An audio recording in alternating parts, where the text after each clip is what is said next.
मला बऱ्याच लोकांनी सांगितलं की क्लिवॉनला ऑटिझम आहे हे सगळ्यांना सांगू नको.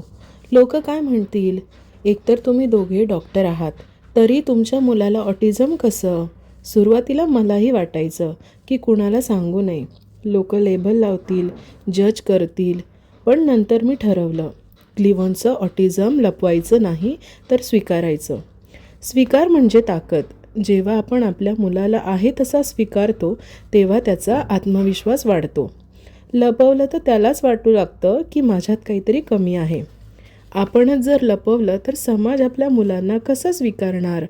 आज आपण बोललो तर उद्या दुसऱ्या आईला धाडस होईल. ऑटिझम ही त्या मुलाची ओळख नाही, ती त्याची क्षमता आहे. भविष्यात तो कलाकार, डॉक्टर, वैज्ञानिक देखील होऊ शकतो. मग त्याला इतर मुलांपेक्षा वेगळी वागणूक का बरं द्यायची? आज मी अभिमानाने सांगते, हो, माझा मुलगा ऑटिस्टिक आहे आणि तो खूप हुशार, प्रेमळ आणि खास आहे. ऑटिझम लपवलं तर भीती वाढते आणि स्वीकारलं तर आत्मविश्वास. तुम्हीही जर ऑटिस्टिक मुलाचे पॅरेंट असाल तर आमच्या ह्या जर्नीला नक्की फॉलो करा.